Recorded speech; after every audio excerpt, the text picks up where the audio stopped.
Asian cup বাছাইয়ের শুরুটা ভালো হলো না বাংলাদেশ অনূর্ধ্ব ২৩ দলের। স্বাগতিক ভিয়েতনামের সামনে দাঁড়াতেই পারেনি সাইফুল বারী টিটুর দল। ছেড়ে দেমা কেঁদে বাঁচি, মাঠে প্রবাদ বাক্যের মতোই অবস্থা ছিল ২৩ দলের ফুটবলারদের।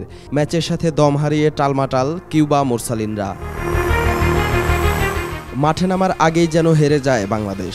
জ্বরের কারণে ডাগ আউটে পাওয়া যায়নি কোচ সাইফুল বারী টিটুকে। হেড কোচের না থাকায় এলোমেলো ফুটবলের পসরা সাজিয়ে বসে তার শিষ্যরা। ম্যাচের ১৬ মিনিটেই গোল হজম করে অনূর্ধ্ব ২৩ দল। গোল শোধে মরিয়া হয়ে উঠলেও ভিয়েতনামকে চ্যালেঞ্জ দিতে পারেনি বাংলাদেশের ফুটবলাররা। উল্টো ভিয়েতনামের নেয়া শট বারপোস্টে না লাগলে প্রথমার্ধেই ব্যবধান বাড়িয়ে নিতে পারত স্বাগতিকরা।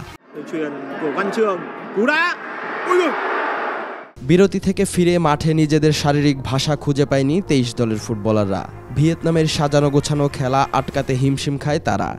সেই সুযোগে ব্যবধান ২-০ করে নেয় ভিয়েতনাম। ৮৪ মিনিটে কর্নার কিক থেকে গোল খেয়ে বসে বাংলাদেশ।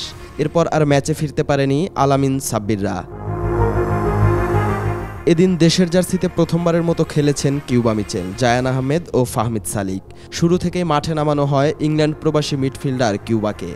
প্রথম ম্যাচ খেলতে নেমেই মাঠে নিজেকে হারিয়ে খুঁজেছেন এই তরুণ ফুটবলার।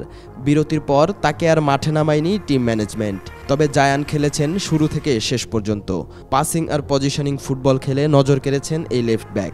আরেক প্রবাসী ফুটবলার ফাহমিদ সালিককে মাঠে নামানো হয় ম্যাচ শেষের কয়েক মিনিট আগে।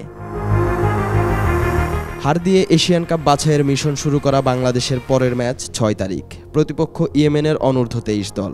আর ৯ তারিখে সবশেষ ম্যাচ খেলবে সিঙ্গাপুরের বিপক্ষে। প্রথম ম্যাচ হারায় মূল পর্বে যাওয়া কঠিন হয়ে গেল বাংলাদেশের জন্য।